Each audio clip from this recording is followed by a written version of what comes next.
বাচ্চাটারে এক ফোঁটা দুধও দাও না। ওই গরুটা খের ভুসি আর ঘাস খাওয়ার পরে 20-30 কেজি দুধ, পিওর দুধ তোমাকে দেয়। বাচ্চারে তুমি এক ফোঁটা দিলে না। ওই গরুটা যদি মেজাজ গরম করত, কোন বনি আদমের শক্তি ছিল না দুধ দহন করে ঘরে আনবে। আল্লাহ বলেন, নজর করে দেখ, এই গাভীটারে আমি তোমার কেমন খাদেম বানায় দিলাম, গোলাম বানায় দিলাম। একটা কুকুর সারাটা রাত তোমার বাড়ির দরওয়াজায় বসে পাহারা দেয়। রাতের বেলা একটা গাছের পাতাও যদি পড়ে যায়, কুকুর ঘেউ ঘেউ করে আওয়াজ দেয়, দিয়া বলে, তোরা যা মনে করো, আমি বাড়ির পাহারাদার ঘুমাই নাই। আমার মালিকের পাহারা দেওয়ার জন্য আমি এখানে দণ্ডায়মান হয়ে গেলাম। এই কুকুর সারা রাত তোমার ঘর বাড়ি পাহারা দেয়, বিনিময়ে তুমি এক বেলার খানাও দাও নাই, একটা টাকাও দাও নাই। কুকুর কোনোদিন রাগ করিয়া মালিকের কামড়ও দেয় নাই। আল্লাহ পাক বলেন, বান্দা, আমি আল্লাহ যেইভাবে সব তোমার গোলাম বানায় দিলাম, সব মখলুকাত তোমার গোলামি করতে বাধ্য। এরে বান্দা, নজর করে দেখছো নি, রাতের বেলা তুমি মশারি টানাইয়া ঘুমাইতে গেলা, সারাটা দিন কাজ করেছো ব্যস্ত, রাতের বেলা একটু আরামের জন্য ঘুমাইতে গিয়েছো।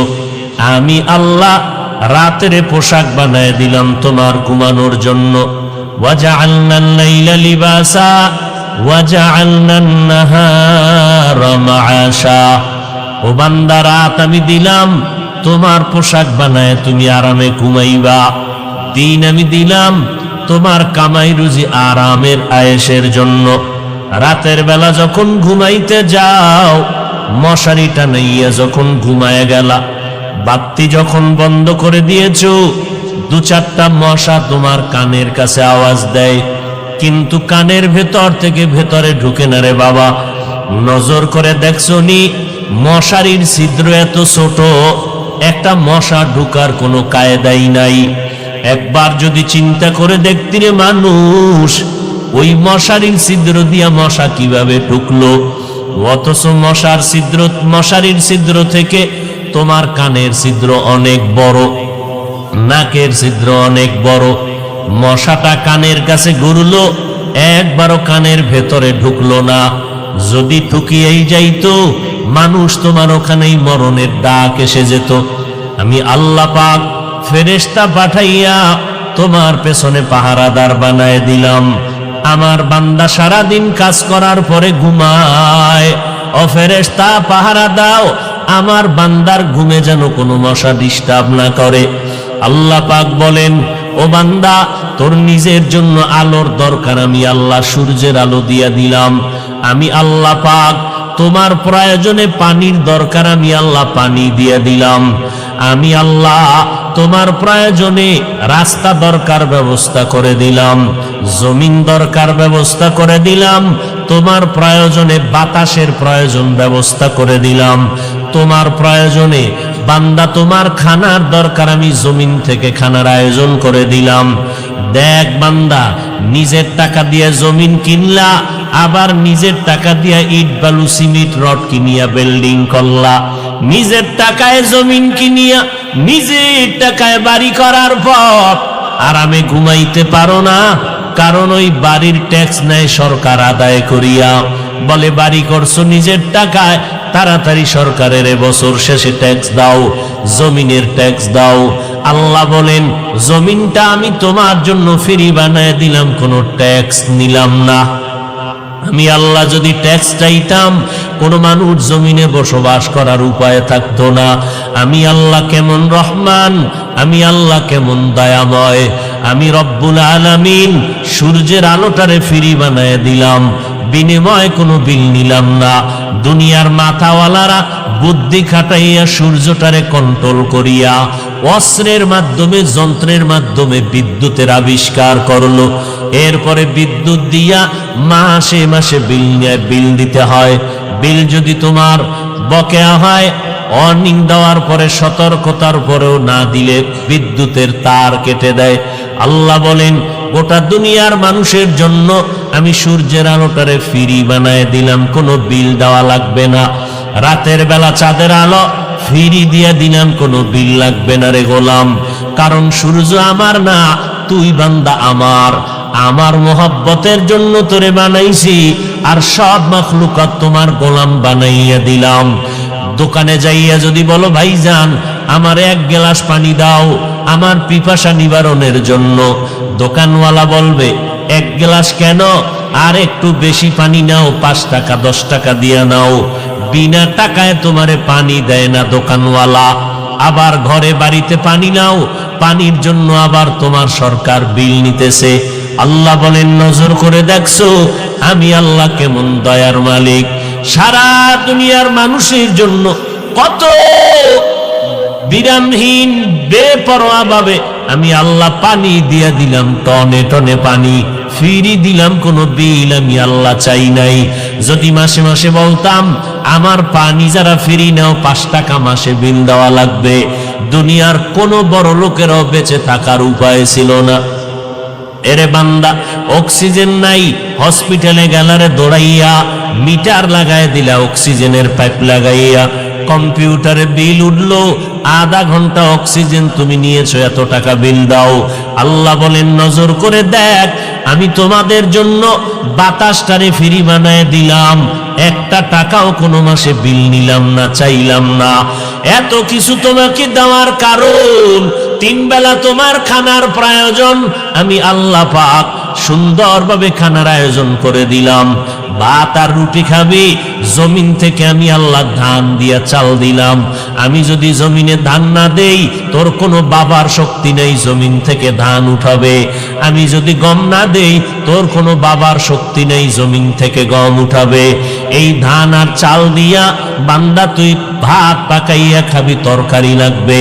এই আল্লাহ রব্বুল আলামিন কেমন ভাবে তোর জন্য কত হাজার ধরনের তরকারি দিলাম, শাক সবজির আয়োজন করে দিলাম, এক একটার মধ্যে এক একটা মজা লাগাইছি। এরে কচু শাক দিয়াও খানা খাবি, কলমি শাক দিয়া খানা খা। যত শাক দিছি শুধু পেট ভরার জন্য না, তোর শরীরের ভিটামিনের জন্য।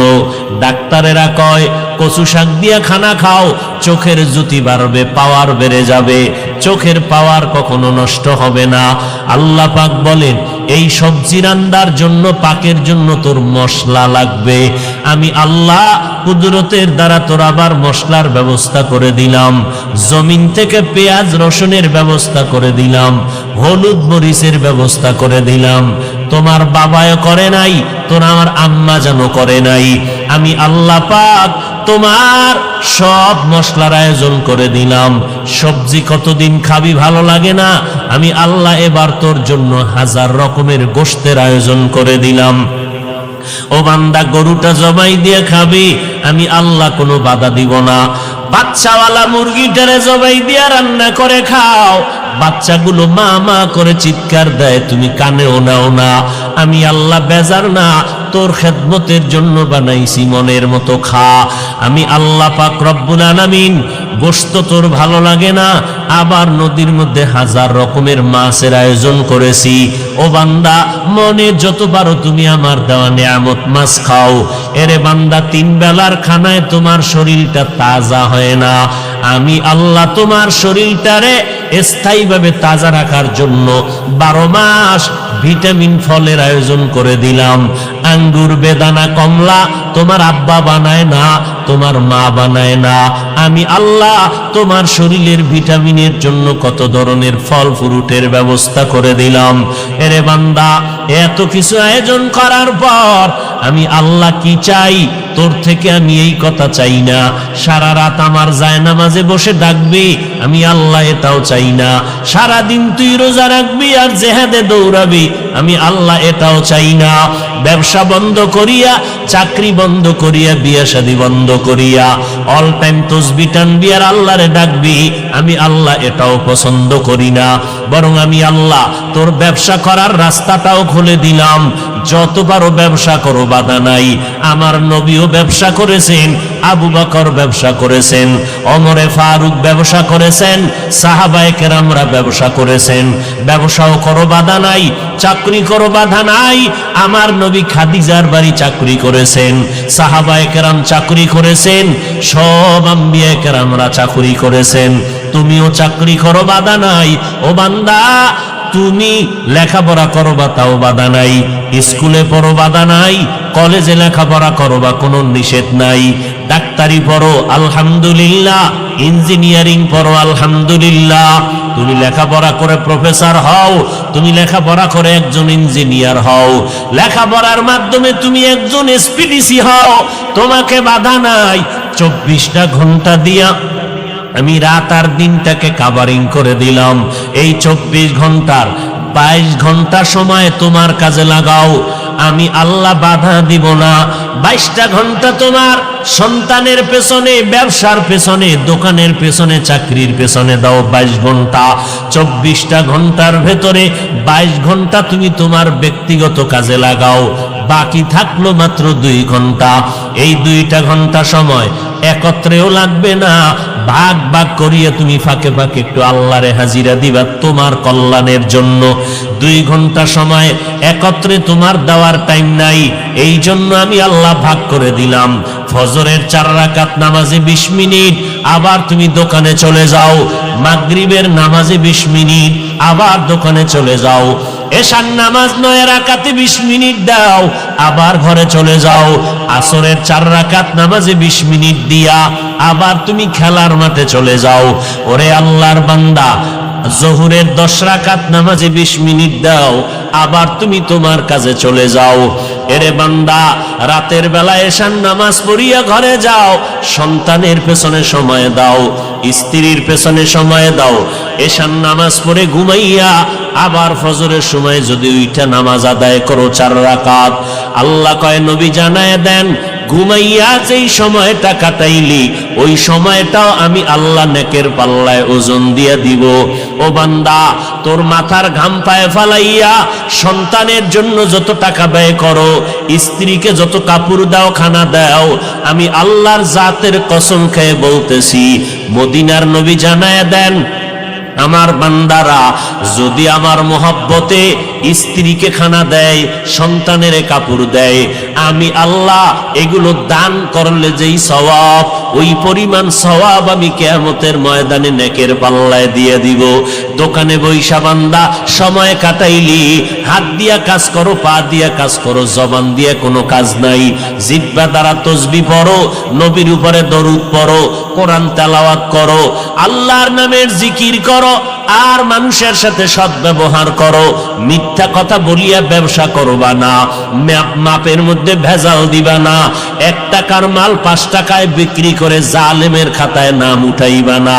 কোন মানুষ যদি মাল কিনিয়া ফিরাইয়া দেয়, অম্লান বদনে খুশি মনে ফিরাইয়া নিয়া নাও, টাকা দিয়া দাও। এই কথা বলিও না, আমার দোকানের মাল আবার বিক্রি করলে ফেরত নেওয়া হবে না। যদি নবীর তরিকায় ব্যবসা করো, তোমার এই ব্যবসার সময়টাও নেকের পাল্লায় দেওয়া হবে। এরে নবীর উম্মতের দল, আমি আল্লাহ তোমার থেকে কি চাইছি হিসাবে তো কিছুই চাইলাম না। ফজরে 20 মিনিট 4 রাকাত, জোহরের 10 রাকাতে 20 মিনিট, আসরের 4 রাকাতে 20 মিনিট, মাগরিবের 5 রাকাতে 20 মিনিট, আবার এশার 9 রাকাত নামাজে 20 মিনিট। এই 20 মিনিট 20 মিনিট করিয়া মাত্র 2টা ঘন্টার মতো সময় আল্লাহর মহব্বতে নিজের কল্যাণের জন্য দিবা। আজকেও দেখলাম হাদিসে নবী বলেন, যারা নামাজ ঠিক মতো পড়ে না, ওরা যদি আকিক পাথরের আংটি লাগাও আর যত ধরনের আংটি লাগাও, পাথর লাগাও, আল্লাহর কসম 1 বার, আল্লাহর কসম 2 বার, আল্লাহর কসম 3 বার, জীবনে তোমার কামাই রুজিতে বরকত হবে না, জীবনে তোমার ব্যবসায় কোনোদিন বরকত হবে না। 5 বেলার নামাজ যারা ঠিক মতো পড়বে, আল্লাহর ফেরেশতারা তাদের জন্য দোয়া করে, ও আল্লাহ, এই বান্দা তোমারে ভুলে না, তুমিও তারে ভুইল না, এর রিজিকে বরকত দিয়া দাও, এর হায়াতে বরকত দিয়া দাও। ও আল্লাহ, এর কৃত গুনাহ তুমি মাফ করে দাও। ফেরেশতারা আমার আল্লাহর দরবারে আমাদের জন্য গুনাহ মাফ চায়। ও আল্লাহর বান্দা, এত সুন্দর সুযোগ আমার আল্লাহ দেওয়ার পর সরকারের থেকে 1 টাকা আমরা নেই না, বরং আমাদের ট্যাক্সের টাকা সরকার নেয়, বিল নেয় সরকার, পানির বিল নেয়, বিদ্যুতের বিল নেয়, আমাদের গাড়ির ট্যাক্স নেয়, বাড়ির ট্যাক্স নিয়া সরকার জনগণের টাকায় চলে, এমপি মন্ত্রী সরকার, কর্মচারীরা জনগণের টাকায় চলে, সরকারের থেকে 1 টাকাও আমরা নেই না। এরপরেও দেখছো একটা আইন যদি অমান্য করো, সাথে সাথে তোমার গ্রেফতারি পরোয়ানা পুলিশ এসে হ্যান্ডকাপ লাগায় দিবে। আল্লাহ পাক কয়, রে বান্দা, সরকারের তোমারটা খায়, আবার সরকারের একটু বিরোধিতা করলে, আইনের অমান্য করলে জেলখানায় দৌড়াইয়া যেতে হবে। আর আমি আল্লাহ তোমার থেকে তো কিছুই নিলাম না, বরং সব দিলাম, চাওয়ার আগে দিলাম, বিনিময়ে কিছুই চাই নাই। আমি আল্লাহ শুধু আইন করলাম 5 বেলার নামাজ পড়, মা বাবার খেদমত কর, উলামায়ে কেরামের পরামর্শ নিয়ে নেক আমল করো। যেই গাদ্দারেরা আমার দেওয়া নেয়ামত খাইয়া সূর্যের আলো, চাঁদের আলো, পানি বাতাস ভোগ করার পর যেই নিমখার আমার গাদ্দার, আল্লাহকে মানবা না, নবীর তরিকা মতে চলবা না, আল্লাহর বিরোধিতা করবা, নবীর বিরোধিতা করবা, আমি আল্লাহ তোমাদের তো ছেড়ে দিতে পারি না। তোমাদের মতো গাদ্দারের জন্য আমি আল্লাহ জাহান্নাম বানায় রাখছি। তবে আমি আল্লাহ যতই অন্যায় করো, আমি তওবার দরজা দিয়া প্রতিদিন তোমারে ডাকতে থাকি, ইয়া ইবাদিয়াল্লাযীনা আসরাফু আলা আনফুসিহিম লা তাকনাতু মির রাহমাতিল্লাহ। পাহাড় সমপরিমাণও যদি গুনাহ করো, আমি আল্লাহর দরবারে মাথা নত করে 2 ফোঁটা চোখের পানি ছেড়ে তওবা করো। আল্লাহ বলেন, তওবা যদি করতে পারো, আমি এমন ভাবে পবিত্র বানায় দিব, মনে হয় যেন তুমি জীবনে একটা গুনার কাছেও যাও নাই, এমন ভাবে আমি আল্লাহ পবিত্র বানায় দিব। এই জমিনে কত বড় বড় বেঈমান আর নাফরমানেরও তো আমার আল্লাহ তওবার বিনিময়ে মাফ করে দিয়েছেন।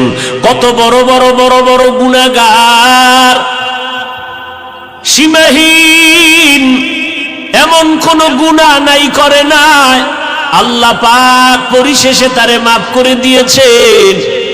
আল্লাহর এক বান্দি এমন কোন গুনাহ নাই করে না। একটা নারী দুনিয়ার সব আকাম আর অন্যায় করিয়া আল্লাহর বান্দি রাস্তা দিয়া হাঁটতেছে, হঠাৎ নজর করে দেখে রাস্তার পাশে একটা কুকুর জিহ্বা বের করে কাঁদতেছে, পানির পিপাসা। আল্লাহর বান্দি জাহান্নামী গুনাহগার দৌড়াইয়া চলে গেল পানির নিকটে, পানি আইনা কুকুরের পান করাবে, কিন্তু পানি নেওয়ার মতো কোনো পাত্র নাই। ওই মহিলা জাহান্নামী নারীটার পায়ে ছিল চামড়ার মুজা, চামড়ার মুজাটা খুলিয়া যখন পানি কূপের থেকে উঠাবে, দেখে পানি আরো নিচে, মুজা দিয়াও উঠানো যায় না, হাতের নাগালে পাওয়া যায় না। আল্লাহর বান্দি গুনাহগার, এবার মাথায় ছিল বান্দির ওড়না লাগানো। একটা জাহান্নামী গুনাহগার নারী রাস্তা দিয়া ওড়না মাথায় দিয়া যায়, আর আমার মুসলমান সন্তানের মা বোনেরা রাস্তা দিয়া যায়, ওড়না পরে না, যাও পরে তাও গলার মাফলা বানাইয়া রাখে। ওই জাহান্নামী নারীটা মাথার ওড়নাটা খুলিয়া একটা মাথা মুজায় বাঁধলো, মুজার সাথে বাঁধিয়া কূপের থেকে পানি উঠাইয়া এবার দৌড়াইয়া ওই গুনাহগার নারীটা ওই কুকুরটাকে পানি পান করাইয়া দিল। সাথে সাথে আমার নবী ডাক দিয়া কয়, সাহাবায়ে কেরাম, ওই বান্দি যখন কুকুরের পানি পান করাইল মোহাব্বত নিয়া, কুকুর কষ্ট পাইতেছিল, ওই মহিলার এতটুকু খেদমতে আমার আল্লাহ এত খুশি হয়ে গেলেন। আল্লাহ পাক গাইবি আওয়াজ দিয়া কয়, রে বান্দি, জীবনে যত গুনাহ করছো আমি আল্লাহ তোর সব গুনাহগুলো মাফ করে দিলাম। কাদের কুদরত দারি বার কামাল, আনতা রব্বি আনতা হাসবি জুল জালাল, তুহি কাদের জলিলুল্লাহ জাহাদার, বহর হালে তুহি মেরা নেগাহদার। এর এলাকার মুসলমান যুবক, ও পর্দার আড়ালের মা বোনেরা, ও বৃদ্ধ বামাজি, কয়দিন আর দুনিয়ার বাহাদুরি করবা? এই দুনিয়ায় বড় বড় ক্ষমতাওয়ালা টাকাওয়ালা বাহাদুর নমরুদ হামান ফেরাউন সাদ্দাত কেউ তো বাঁচতে পারলো না।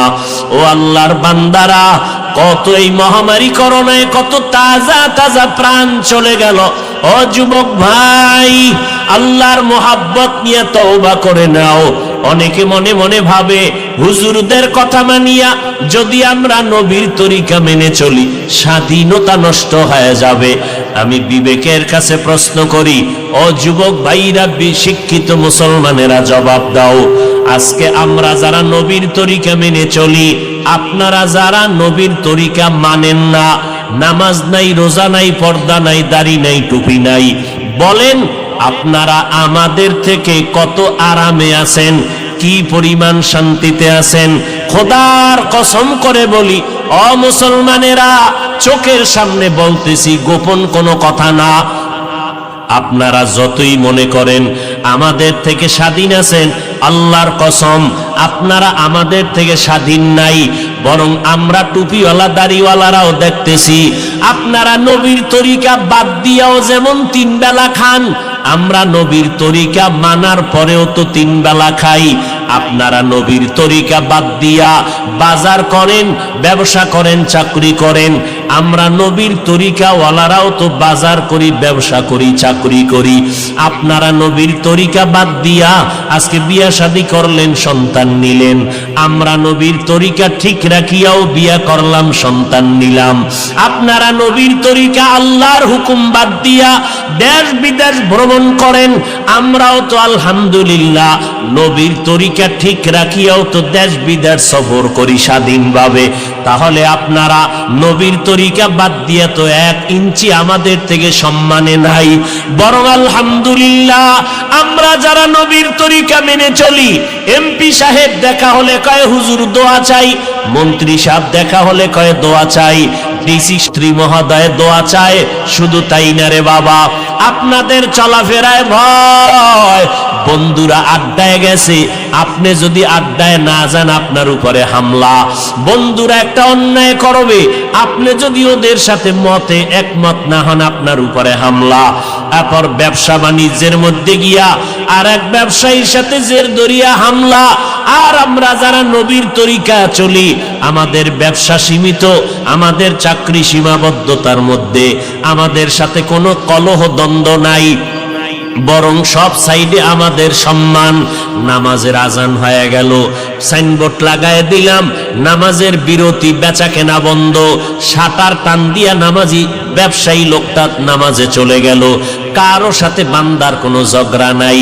তাহলে আমরা চিন্তা করে ফলাফল স্পষ্ট বের করে দিলাম, আমরা নবীর তরিকা মাননেওয়ালারা দুনিয়াতে আমরা সম্মানেও আছি, আপনাদের থেকে বেশি শান্তিতেও আছি আলহামদুলিল্লাহ।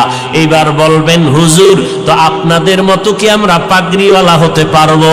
না, পাগড়িওয়ালা হওয়ার দরকার নাই।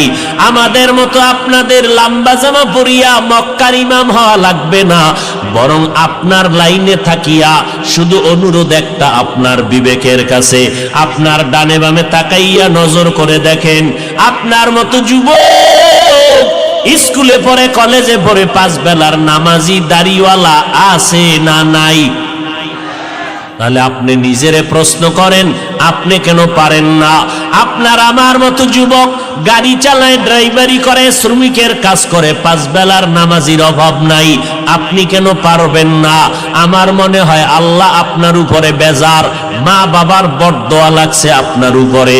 না হয় এত বয়ান করার পরেও কেন তওবা করেন না? আপনার আমার মতো যুবক র্যাব, আর্মি, পুলিশ, বিডিআর এর চাকরি করে, 5 ওয়াক্ত নামাজির অভাব নাই, আপনি কেন পারবেন না? আপনার আমার মতো বান্দা এমপি, মন্ত্রী, কোটি টাকার মালিক, ব্যবসা করে, হালাল ভাবে, হারাম খায় না, নামাজির অভাব নাই, আপনি কেন পারবেন না? আল্লাহর কাছে এখনো সময় আছে, তওবা করে নেন। মনটাকে বুঝাইতে থাকেন, এরে মন, আজকে দুনিয়ার ডানে বামে বন্ধু বান্ধবের অভাব নাই, বাড়ি গাড়ি, টাকা পয়সার অভাব নাই, কিন্তু যেদিন আমার চক্ষু 2টা চিরতরে বন্ধ হয়ে যাবে, ওই দিন আমার আপনজনেরা গেঞ্জিটা বেলেট দিয়া কেটে রাখবে, সাদা 3টা কাফনের প্যাকেট বানাইয়া কবরে নিয়ে যাবে। ওই অন্ধকার কবরে আমার আপন বলতে কেউ থাকবে না। ওই কবরে ডানে মাটি বামে মাটি অন্ধকার। ওই কবরে যাওয়ার পরে 3টা প্রশ্ন করা হবে, রবের পরিচয় দাও, ধর্মের পরিচয় দাও, রাহমাতুল লিল আলামিনের পরিচয় দাও। ওই কবরে কাউকে জিজ্ঞাসা করা হবে না তুমি কয় টাকার মালিক, তুমি কত লেখাপড়া করেছো, তুমি ধনী না গরিব, আলেম না মূর্খ, একবারও জিজ্ঞাসা করা হবে না। নবী বলেন এই 3টা প্রশ্নের জবাব যারা দিবে তাদের কবর হবে জান্নাতের বাগান। যারা জবাব দিতে পারবে না তাদের কবর হবে জাহান্নামের গর্ত। নবী বলেন কারা পারবে? দুনিয়াতে যারা রবের গোলামি করে যাবে, কবরে গিয়ে তারা জবাব দিবে রব্বি আল্লাহ। দুনিয়াতে যারা ইসলাম মেনে চলবে, কবরে গিয়া জবাব দিবে দীনিয়াল ইসলাম। দুনিয়াতে যারা নবীর সুন্নতের আমল করবে, কবরে গিয়া নবীকে দেখে ফেলবে, আল্লাহ অর্ডার করবে ফেরেশতা এই বান্দাটা দুনিয়াতে কষ্ট করেছে নবীর দ্বীন কায়েমের জন্য, এখন আর কষ্ট দিও না, বেহেশতের বিছানা কবরে দাও, 3.5 হাত কবরকে বড় একটা বালাখানা বানাও, জান্নাতের সাথে রাস্তা বানায় দাও, আমার বান্দা এখন আরামে ঘুমাবে কিয়ামত পর্যন্ত। নবী বলেন প্রশ্নের জবাব যারা দিতে পারবে না, কারা পারবে না? যারা দুনিয়াতে রবের গোলামি করে না, নবীর সুন্নাত মানে না, ইসলাম মানে না, এরা কবরে গিয়া একটা প্রশ্নের জবাবও দিতে পারবে না। আল্লাহর নবী বলেন তখন আমার আল্লাহ রাগান্বিত হইয়া ফেরেশতাকে বলবে, ফেরেশতা এই নাফরমান গুনাহগার দুনিয়াতে আমি কম সুযোগ দেই নাই, আমার দেওয়া পানি বাতাস চন্দ্রের আলো সূর্যের আলো ভোগ করিয়া, আমার দেওয়া নদীর মাছ গাছের ফল জমিনের ফসল খাইয়া এত বড় নিমক হারাম একবারও আলহামদুলিল্লাহ বলে নাই। ওলামায়ে কেরাম নামাজের কথা বলতো পায়ে ধরিয়া, একবারও মসজিদে গিয়া নামাজ আদায় করে নাই। এখন আর সময় দিও না, কবরের মধ্যে জাহান্নামের বিছানাটা দাও, জাহান্নামের সাথে রাস্তা বানাইয়া দাও। একটা না দুইটা না, কবরে 99টা সাপ এসে পড়ে যাবে। আল্লাহ পাক রাগান্বিত হইয়া বলবেন, ও কবরের মাটি, এই নাফরমান গুনাহগারকে 2 পার্শ্ব থেকে জোরে জোরে চাপ দাও। কবরের 2 পার্শ্বের মাটি এত জোরে চাপ দিবে পাজরের হাড়গুলো চুরমার হয়ে যাবে। ও আল্লাহর বান্দা বান্দিরা, একটা মশার কামড় সইতে পারো না, ওই কবরে মাটির চাপ কেমন করে সহ্য করবা? যদি বলো না সহ্য করতে পারবো না, তো এখনো সময় আছে, তওবা করে নাও। অন্তর দিয়ে আমার আল্লাহকে মনে মনে ডাকো আর বলো, হে মালিক, এই ময়দানে আমার মতো গুনাহগার কেউ নাই। আমার গুনার খবর আমার মা, আমার বাবা, আমার ভাই বোনেরা, স্ত্রী পরিবারের কেউ জানে না। আয় আল্লাহ, আপনি জানার পরেও তো রাগ করিয়া পানি বন্ধ করেন নাই, বাতাস বন্ধ করেন নাই, খানা বন্ধ করেন নাই। ও আল্লাহ, আজকে তওবার নিয়ত করে ফেললাম, আজকে থেকে আর নামাজ ছাড়বো না, বেপরদায় চলবো না, দাড়ি আর কাটবো না, মা বাবাকে কষ্ট দিব না, ওলামায়ে কেরামের বিরুদ্ধে যাব না, নবীর সুন্নাত অনুযায়ী চলবো, দেশ ও জাতির বিরুদ্ধে কোনো ষড়যন্ত্রে লিপ্ত হব না। তওবা করার যদি নিয়ত থাকে, মুনাফিকি যদি না থাকে, অন্তরের খবর আমার আল্লাহ জানতেছেন, দেখতেছেন। যাদের অন্তরে তওবার খাঁটি নিয়ত আছে, তারা 2টা হাত আমার আল্লাহকে দেখাইয়া দেন।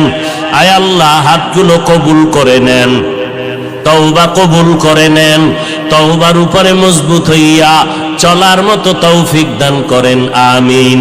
ওয়া খুলিকাল ইনসানু যায়ীফা, আমি মানুষ সৃষ্টি করেছি দুর্বল করে, এরা সব দিক থেকে দুর্বল। মানুষের মতো দুর্বল কোন প্রাণী আল্লাহ বানান নাই। কেমন দুর্বল?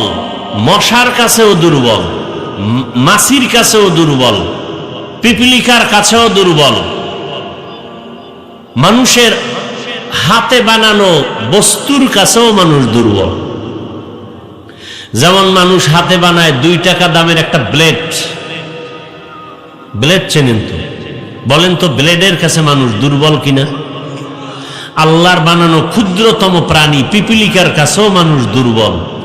মানুষের হাতে বানানো পাতলা 2 টাকা দামের ব্লেড, এর কাছেও মানুষ দুর্বল। এক কথায় মানুষের মতো অসহায় দুর্বল কোনো প্রাণী নাই।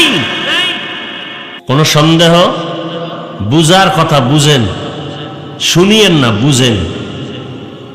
মানুষের মতো দুর্বল অসহায় কোনো প্রাণী আল্লাহ বানান নাই। মেধার বেলায় দুর্বল, খানার বেলায় দুর্বল, চোখের চাহনির বেলায় দুর্বল। রাতের আধার আমরা তাকায়া কিছু দেখি না, কিন্তু রাতের বাতি যখন বন্ধ হয়, কুকুরে অনেক দূরে দেখে, বিড়ালে অনেক দূরে দেখে। তাহলে আমাদের চোখ দুর্বল, বিড়ালের চোখ অনেক পাওয়ারওয়ালা। কি সত্য কথাটা স্বীকার করতে কষ্ট হয়। আমরা চোখের চাহনির বেলায় দুর্বল, খানার বেলায় দুর্বল। ঢাকা চিড়িয়াখানা লেখা আছে একটা বাঘের প্রতিদিনের খাদ্য 17 কেজি গোশত। টোটাল বাংলাদেশে এমন কোন খাদক পাবেন 3 বেলায় 17 কেজি মারবে? আছে? না পারলেও ধাক্কা ধাক্কি কম করে না। এই মামলা হামলা তো এগুলোর জন্যই তো। বেশি খেতে চায়, বেশি বাঁচতে চায়, বেশি বাঁচার চিন্তা পশুর, বেশি খাওয়ার চিন্তা পশুর, এটা মানুষের হতে পারে না। তো মানুষ আবার সেই পশুর চরিত্র নিছে কেন? এটা পশুর চেয়ে খারাপ। বেশি খেতে চায় পশু, এজন্য নিজেরটাও খায়, অন্যেরটাও খায়, হাটে আর চাটে। আর বেঁচে থাকতে চায় পশু। আর মানুষকে আল্লাহ পাক বানাইছেন দুনিয়াতে 1 সেকেন্ডের ভরসা নেই। কুমিল্লা দেখছেন না, ট্রেনে বাসের ধাক্কা, জায়গায় মানুষ মরে গেল। ঈদের জামা কাপড়গুলো পরে আছে, কোথায় আনন্দ? সব কান্নায় ঢলে পড়ল, আনন্দ মাটি হয়ে গেল। 1 সেকেন্ডের ভরসা নাই। আর আমরা আকাশের দিকে তাকাইলে দেখি কালো প্রাণী, কালো রঙের কাক। কাক চেনেননি? কি কয় দিকে? কাউয়া। কাক কালো, কোকিল কালো, কালো মাথার কেশ, এর চেয়ে বড় কালো মনের হিংসালেশ। নিম তিতা, নিন্দা তিতা, আরো তিতা খড়, এর চেয়ে বেশি তিতা 203-এর ঘর। এরপরও তো চলতেছে নিজের আপন বউ বাদ দিয়া অন্যের দিকে। আছে না নেই? আল্লাহ হেদায়েত দান করুন। ওই যে কাক, একটা কাকের নিম্নে হায়াত 1000 বছর। কথা হয় না? নিম্নে হায়াত কত? আমনে গো হায়াত 500 বছর। এত এত মাস্তানি ভাব কেন? এত ভাব কেন? খায় সুদ, দেখায় বাপ। পড়ে না নামাজ, রসুলের হাদিস মতে চোর, দেখায় বাপ। চোরের আবার ভাব কিসের? যে সুদের সাথে জড়িত, ওর নামাজ হয় না, রোজা হয় না, দান করলে সওয়াব হয় না। ও 24 ঘন্টা তার গর্ভধারিণী মায়ের সাথে জিনার গুনাহ, জিনার গুনাহ, জিনার গুনাহ। এ আবার ভাব দেখাবে কেন? আল্লাহ পাক হেদায়েত দান করুন। তাহলে একটা কাকের হায়াত কত বেশি? কমপক্ষে কত? 1000 বছর। আমরা হায়াতের বেলায় বড় দুর্বল, খানার বেলায় দুর্বল, ঘুমের বেলায় দুর্বল, আমরা শক্তির বেলায় বড় দুর্বল। মশায় যদি মেজাজ গরম করে, কোনো বনিয়াদম ঘুমাতে পারে না। গরু যদি মেজাজ গরম করে কেউ দুধ ঘরে নিতে পারবে না, পারবে? আপনাদের সুন্দরবন এলাকার জঙ্গলের প্রাণী যদি মেজাজ গরম করে আপনাদের দিকে ধেয়ে আসে, কেউ আর বেঁচে থাকার উপায় নেই। কিন্তু চিড়িয়াখানায় গিয়ে দেখেন, যেই বাঘ দেখলে ভয় পাইতেছেন, ওই বাঘও মানুষের গোলাম হইয়া কাজ করে, মানুষের কিছু বলে না। কর্মচারীরা বাঘের সামনে গোশত ধরে, বাঘ নিয়া নিয়া খায়, মানুষের কিছু বলে না। কারণ কি? মানুষ পৃথিবীতে সব থেকে দুর্বল, তবে আবার সম্মান সবার থেকে বেশি। মানুষের মতো দুর্বল যেমন কোনো প্রাণী নাই, ঠিক মানুষের মতো সম্মানিত কোনো প্রাণী নেই। ওয়ালাকাদ কাররামনা বানি আদম وحملناهم في البر والبحر ورزقناهم من الطيبات وفضلناهم على كثير ممن خلقنا تفضيلا। বনি আদম এত দামি কেন? শক্তির কারণে কয় না, খানা বেশি খেতে পারে কারণে বলে না, মেধা বেশি কয় না। দুনিয়াতে আমরা সবাই মেধার বেলায় দুর্বল। হাজার লাখ মানুষ বয়ান শোনার জন্য বৃষ্টির মাঝেও বসে আছে, কিন্তু ফতোয়া দেওয়ার বেলায় আমাকে যদি বলে এই মাসআলার ফতোয়া কি লিখিত দাও, আমি বলবো মুফতি সাহেবের কাছে যাও, ফতোয়া দেওয়া আমার কাজ না। মুফতি সাহেব কাগজ কলমে কিতাব দিয়া, কোরআন হাদিস দিয়া ঘেটে ঘেটে ফতোয়া দিবেন। যদি বলি 3 ঘন্টা বয়ান করেন, হাফিজ সাহেবরে নাও, এটা আমার কাম না।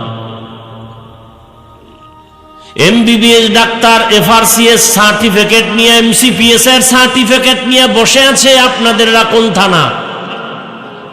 ওখানে ডাক্তার একজন, কথা বলেন না কেন? অনেক ডাক্তার আছে, অনেক ডাক্তার, কিন্তু এর মধ্যে আবার ভাগ আছে। মেডিসিনের উপরে বিশেষজ্ঞরে গিয়া যদি বলি নাক কান গলা ঠিক করে দাও, বলে সরি আমি পারবো না। নাক কান গলার বিশেষজ্ঞর কাছে যাও, ওই বিষয়ে আমি তেমন কোনো পারদর্শী না। কি? নাক কান গলাওয়ালা আমার পেটের ভেতরে উল্টা পাল্টা গান গায়, বলবে এই সাবজেক্ট আমার না, মেডিসিনের ডাক্তারের কাছে যাও। তাহলে দেখেন, ডাক্তার ঠিকই, কিন্তু সব বিষয়ে জ্ঞান নাই। এক বিষয়ে আগানো, আর এক বিষয়ে দুর্বল। কি ভাই? মেধার বেলা আমরা দুর্বল। আরো সহজে বলি, অনেকে এখানে আছেন কোরআন পড়তে পারেন না, এরকম কেউ নাই? কথা বলেন না কেন? তাহলে যে কোরআন পড়তে পারে তার কাছে আপনি দুর্বল না? আবার এই কোরআন পড়নেওয়ালা যে তরজমা পারে তার কাছে দুর্বল। যে ব্যক্তি তরজমা পারে কিন্তু তাফসীর জানে না, তার কাছে দুর্বল। একজনে কোরআনের বয়ান করে, তাফসীর করে, কিন্তু ফতোয়া দিতে পারে না, মুফতি সাহেবের কাছে দুর্বল। এক কথায় দুনিয়াতে মানুষ সবাই দুর্বল। মানুষের মতো দুর্বল কোনো প্রাণী নাই, কিন্তু সম্মান সবার থেকে বেশি, ফেরেশতার থেকেও বেশি, জিনের থেকেও বেশি। এত সম্মান। আল্লাহ তাআলা বলেন, আমি মানুষের জন্য বিচরণ করার জন্য জমিন দিলাম, পানির মধ্যে চলার ব্যবস্থা করলাম। যেই লোহা পানিতে ফেললে নিচে চলে যায়, মানুষ মেধা দিয়া ওই লোহা দিয়ে স্টিমার বানায়, ভাসায়া ভাসাইয়া এক দেশ থেকে ভিন্ন দেশে চলে যায় পানি পথে। মানুষের এত সম্মান। আল্লাহ বলেন, আমি কুকুরের খানা দেই, পিপিলিকার খানা আমি দেই। নদীর ভেতরে হাজারো লাখ কোটি মাছ কে খাওয়ায়? উড়ন্ত পাখির খানা কে দেন? জঙ্গলের হাজারো প্রাণীর খানা কে দেন? ওরা দামি না আমরা দামি?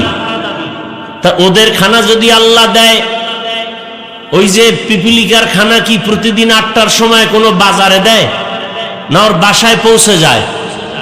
কথা বলেন না কেন? সব প্রাণীর খানা যদি আল্লাহ জায়গায় পৌঁছায় দিতে পারে, সব থেকে আমরা দামি, তো আমার খানা আমার ঘরেও তো দেওয়ার কথা। কি আমরা কেন খানার জন্য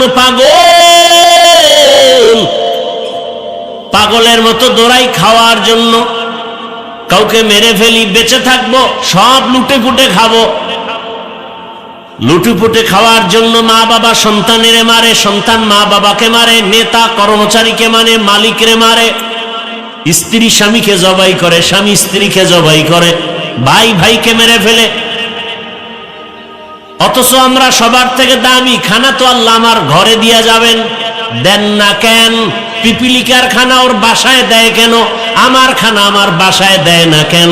বলে আল্লাহর সব প্রাণীরা আল্লাহর হুকুম মতো চলে, গাদ্দারি করে না। আর আমরা আশরাফুল মখলুকত, আল্লাহর দেওয়া পানি, আল্লাহর দেওয়া বাতাস, আল্লাহর দেয়া চাঁদের আলো, সূর্যের আলো, আল্লাহর দেয়া জমিনের ফসল খাই, গাছের ফল খাই, জমিনের ফসল খাই, নদীর মাছ খাইয়া আল্লাহর সাথে বেঈমানি করি, গাদ্দারি করি। এ কারণে খানায় আমরা বড় কষ্ট পাই। গরতাওয়াক্কুল মিকুনি হর সুবহ শাম, মিরসানাত রিজকে তু আজলা মাকাম, জুজবা হক চি জে মখাজ ইনসুজা, ফজলে উ আমস্তে দর জুমলা জাহা। দুনিয়াতে আল্লাহ যত মাখলুক বানাইলেন, এর মধ্যে আল্লাহর কাছে সব থেকে প্রিয়, সব থেকে দামি কোন জাতি বলেন? মুখস্থ করে বয়ান করা যায় না, মুখস্থ করে বয়ান করা যায় না। বয়ান হওয়ার জন্য আল্লাহর দয়া, রহমত আর আপনাদের ভালোবাসা লাগে, শ্রোতাদের অন্তরের আগ্রহ লাগে, না হয় বয়ান হয় না।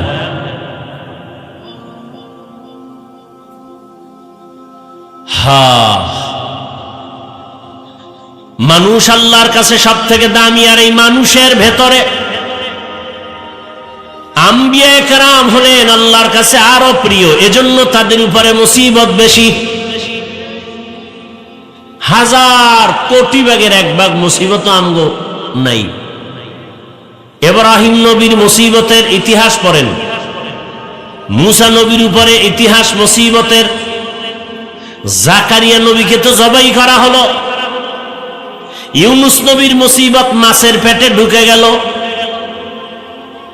এইভাবে আপনার আমার নবীর মুসিবতের তো কোনো শেষই নাই। দুনিয়াতে আসার আগে বাবা পায় নাই, শেষ বাবা বিদায়। 6 বছরে মা হারালেন, 8 বছরে দাদাও হারালেন। এমন কঠিন হালাত, বংশের যারা আছে সব নবীর দুশ্মন। এত কষ্টের জিন্দেগি নবী কাটাইলেন, 3 বছর পর্যন্ত তার বংশের লোকেরা তারে গৃহবন্দী করে রাখছেন, খানা দেয় না, পানি দেয় না। নবী গাছের পাতা ছিঁড়ে ছিঁড়ে খেয়ে পেটের ক্ষুধা নিবারণ করেছেন। আমি যে কথা বলতেছি, ওই যে হাদিস পড়ছিলাম না, তার ব্যাখ্যা শুনাইতেছি। আল্লাহ যাকে ভালোবাসেন তাকে মুসিবত দিয়া পরীক্ষা নেন, এই কথার ব্যাখ্যা শুনাইতেছি। আল্লাহ ভালোবাসেন মানুষকে, মানুষের মুসিবত। মানুষের মধ্যে নবীদের বেশি ভালোবাসছেন, তাদের মুসিবত আরো বেশি। দ্বিতীয় স্টেপ, সাহাবায়ে কেরাম, তাদের কষ্ট তুলনামূলক নবীদের থেকে কম, কিন্তু আমাদের থেকে কি? বেলালের ইতিহাস, আবু হুরায়রা রাদিয়াল্লাহু তাআলা আনহুর ইতিহাস, এত কষ্ট।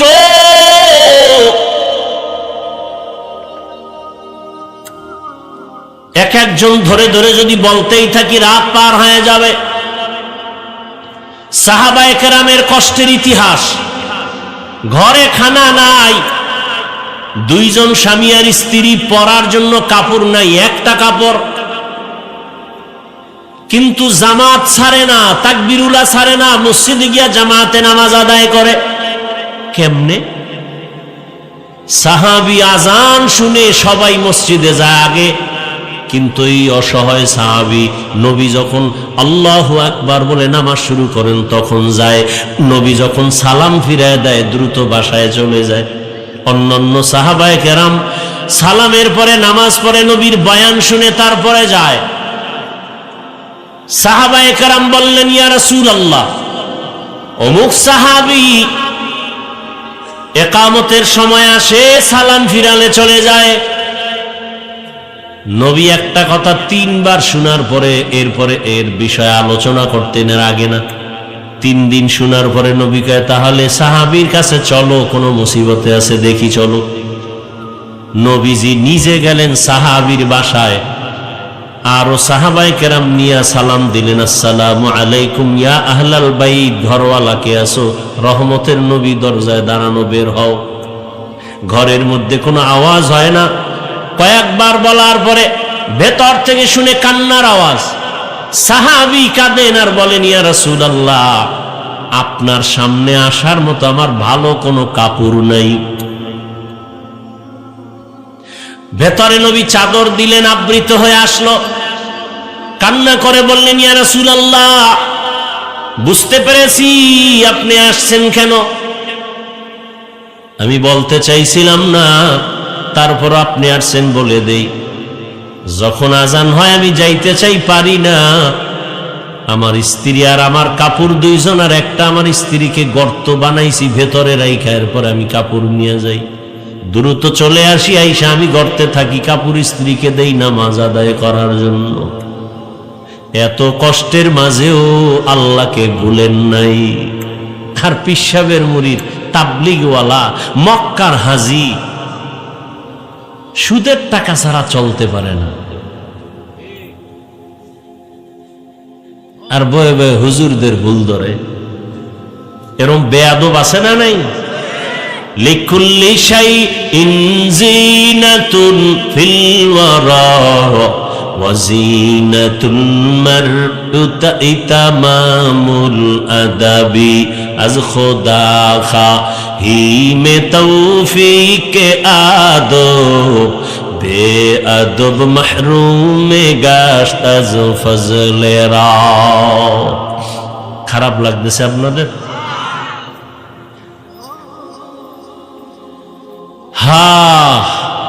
আমরা তো মনে করি এই ঘাসের মধ্যে, মাটির মধ্যে বসে আছে, এখান থেকেই তো চাইলে হেদায়েতের দরজা খুলে যায়। যে এই লোকগুলো বৃষ্টি, এত বৃষ্টি, এরপর আইসা বসছে, তাও ঘাসের উপরে, ঠান্ডা, খাওন নাই, আছে খাওন। দুনিয়ার লাইনে নেতা খাতারা ডাকলে তো টাকা দেয়, নাস্তা দেয়, ভাগে কম পড়লে আবার শেয়ার দিয়া বাইরে বাইরে শুরু হয়। কিন্তু এখানে তো কিচ্ছু নাই, এরপরও মানুষ বসে আছে, কিছু পাবেও না। আল্লাহর কাছে এটা এত ভালো লাগছে, আল্লাহ জানায় দিছেন ফেরেশতাকে, এই প্যান্ডেলে যারা বসছে জানায় দাও এদের জীবনের সব গুনাহ মাফ। আতিনা ফি দারে দুনিয়া না হাসান, আতিনা ফি দারে উকবা না হাসান, ইয়া গিয়াসাল মুস্তাগীসিন ইহদিনা লিফতিখারা বিল উলুমি ওয়াল গিনা। আল্লাহ তাআলা যাকে বেশি মোহাব্বত করেন তাকে মুসিবত দেন। যারা নামাজ পড়ে না, রোজা রাখে না, হারাম খায়, দেখবেন ওদের মুসিবত তেমন নাই। ওগো জ্বর হয় না, ঠান্ডা হয় না, তাড়াতাড়ি মরেও না, ঠাডাও করে না। আর যারা আল্লাহকে ডাকে, জিকির করে, সুন্নত অনুযায়ী চলে, মুসিবত একের পর এক। মেয়ে অসুস্থ, এটারে সুস্থ না বানাইতে ছেলে অসুস্থ, এটাকে সুস্থ না করতে স্ত্রী অসুস্থ, একের পর এক, একের পর এক মুসিবত। আল্লাহ কয়, আমি যারে ভালোবাসি তাকে মুসিবত দিয়ে পরীক্ষা নেই, ধৈর্য ধারণ করলেই বিনা হিসাবে জান্নাত।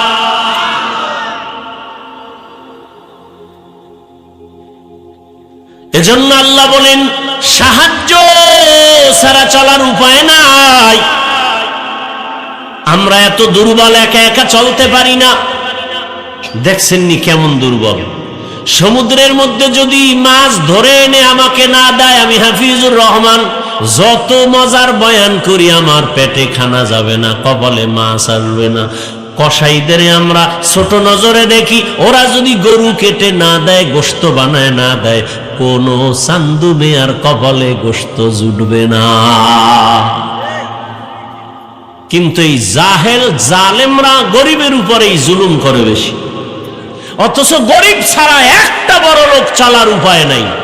আর সেই বড় লোকগুলো জালেম, গরিবের উপরে জুলুম করে বেশি। বড় লোকের বাড়ি গাড়ি যদি গরিবেরা মুছে না দেয়, ধুইয়া না দেয়, ঝাড়ু না দেয়, গোয়াল গড়ায় যাবে এক সপ্তাহে।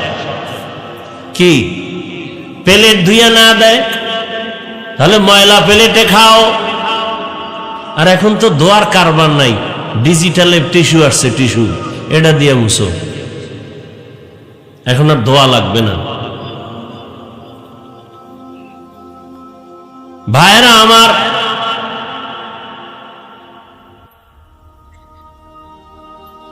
অথচ রহমতের নবীর আদর্শ দুই হাতের কবজা, এটার কি বলেন, এই কবজা পর্যন্ত ধুইয়া ভাত খাইতে গেছে রসুল। দোনো হাতের কবজা পর্যন্ত ধুইয়া খানা শুরু করো সুন্নাত।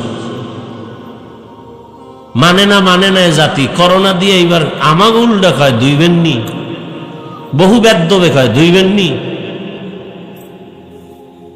আর আমরা যে হাত ধুইতে কইছি মদিনার নবীর কথায়, হ্যাঁ শুনে না, হুজুরগো কথার কোনো দাম নাই। হুজুরেরা দাড়ি রাখতে কয়, রাখে না। এখন অনেক যুবকের দেখি এই গোড়ায় কিছু দাড়ি, তার কাটার মতো। কিও মাশাল্লাহ দাড়ি রাখছো? কয় না না, কি মাশাল্লাহ, তো রাখছো কেন? কয় এটা স্টাইল। খেলোয়াড়ের পাছাটা গোলামি করি তো এজন্য স্টাইল করেছে। নবীর মোহব্বতে রাখি নাই, খেলোয়াড়ের স্টাইল। কি আমি কি বানায় বলতেছি?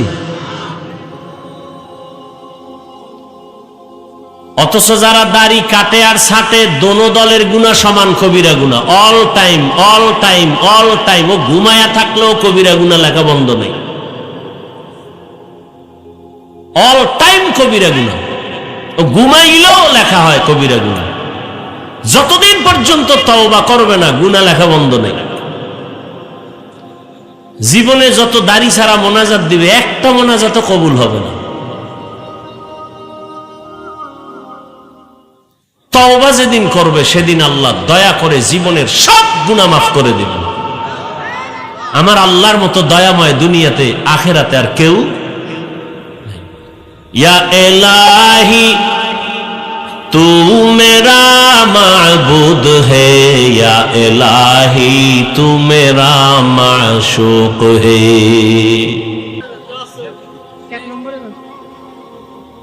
কপাল পুরলে মাথার নিচের বালিশ আগে হারায় ফেলে। কপাল পোড়া বড় কঠিন জিনিস। যেই রসুলকে এক নজর দেখলে জাহান্নামের আগুন হারাম, যেই রসুল কদম দিলে ওখান থেকে বছরকে বছর মেশকের ঘ্রাণ, যেই রসুলের ঘাম থেকে মেশকের ঘ্রাণ, যেই রসুল রাস্তা দিয়ে হাঁটলে গাছগুলো নত হয়ে সালাম দেয়, সেই রসুলকে 13 বছর দেখছে, বয়ান শুনছে, পাশে বসে খানা খাইছে, কালেমা পড়ে নাই, আবু জাহাল। এর নাম কপাল। অন্যদিকে 27 বছরের যুবক তরবারি নিয়ে দৌড়ায় আমার রসুলকে জবাই করবে। কয় বছরের যুবক? 27 বছরের যুবক তরবারি নিয়ে দৌড়ায়, নবীকে জবাই করবে। চেহারাটা দেইখা তরবারি ফালাইয়া কয়, নবী আমারে মাফ করে দেন, কালেমা পড়ায়া দেন। এর নাম কপাল। এই ময়দানে আবু জাহালওয়ালা কপালওয়ালাও কিছু আছে। বয়ান শুনবে ঠিকই, মোনাজাতের আগে আর ভালো লাগে না, বের হয়ে যাবে। রাস্তায় রাস্তায় যাবে আর গীবত করতে করতে যাবে, কবিরা গুনাহ করতে করতে যাবে, হেদায়েত কপালে নাই, মসজিদও নাই। আর একদল ওমরওয়ালা কপাল যাদের, তারা তওবা করে যাবে আর বলবে, আল্লাহ আমারে তুমি মাফ করে দাও, আর নামাজ ছাড়বো না, দাড়ি কাটবো না, বেপরদায় চলবো না, ফজরে গিয়া মসজিদে নামাজে হাজির হয়ে যাবে। এর নাম কপাল। ভাইরা আমার, আল্লাহ তাআলা বলেন সাহায্য চাও, কেননা আমরা দুর্বল।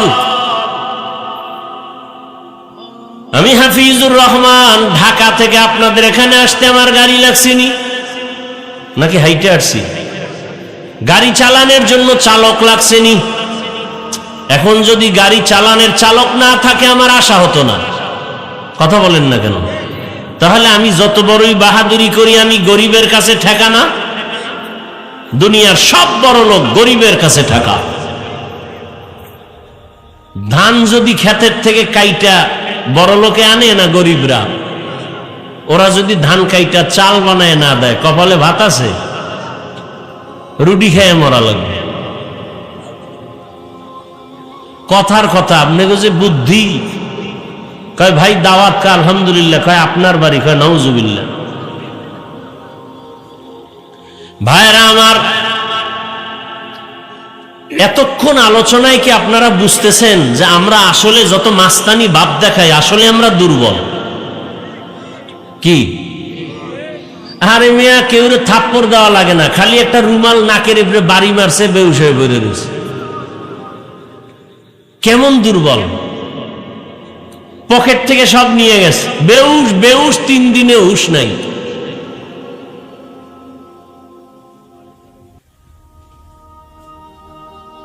কতটা দুর্বল আমরা!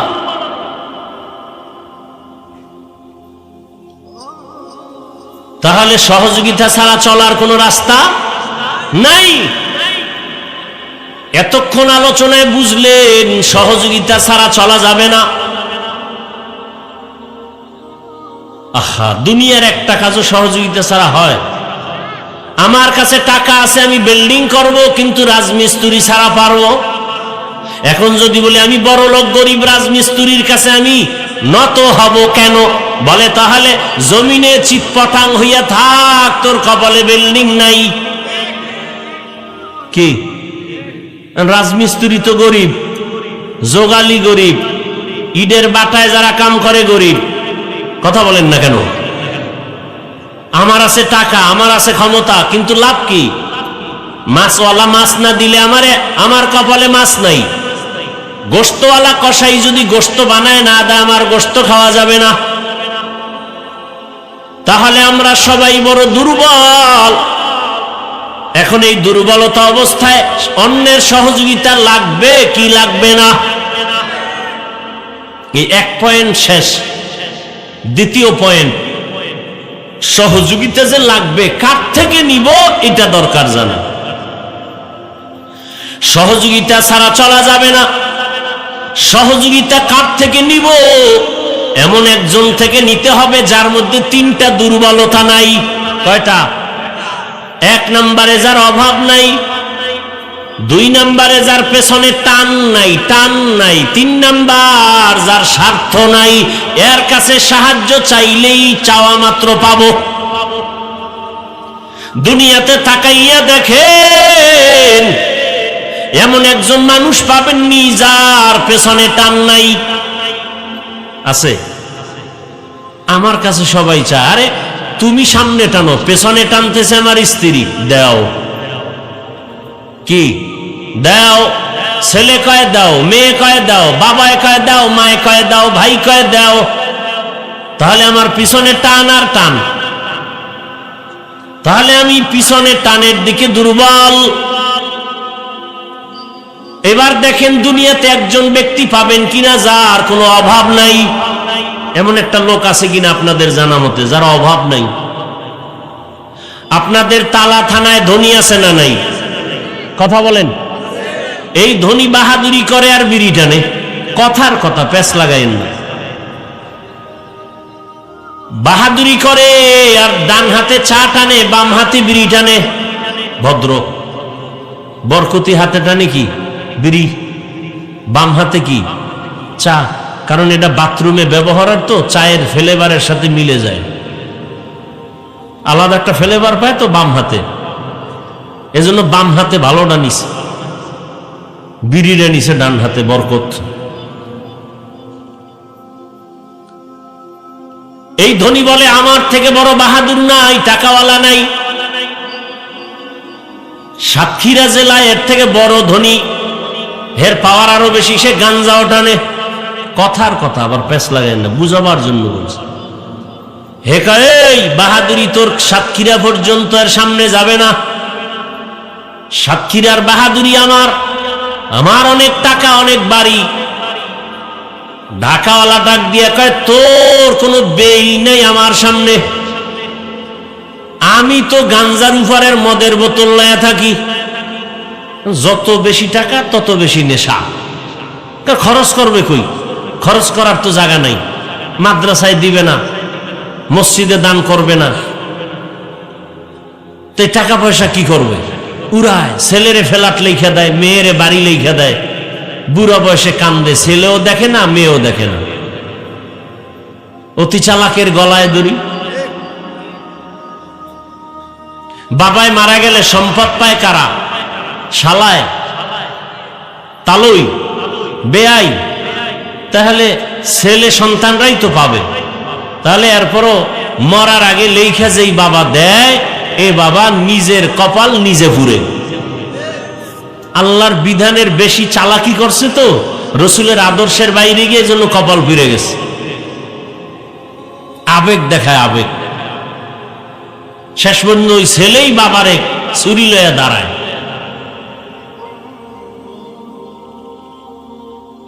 আল্লাহ।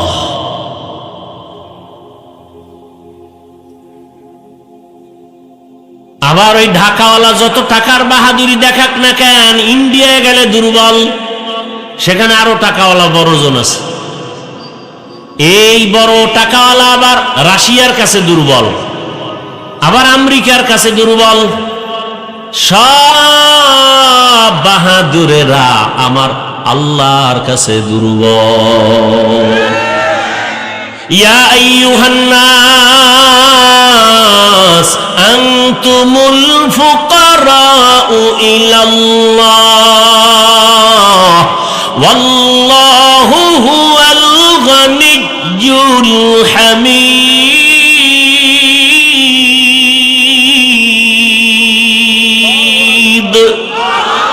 गर तवक्कुल मी कुनी हर सुबह शाम मेरा सानद रिज़्क़ तू अज़ला मक़ाम। তাহলে দুনিয়াতে যত মানুষ দেখি সবাই স্বার্থপর, অভাবী, পিছুটানওয়ালা, স্বার্থ ছাড়া কোনো মানুষ নাই। আছে দুইজন লোক মনে হয় পাইছিলাম, কিন্তু ফেল হয়ে গেছে।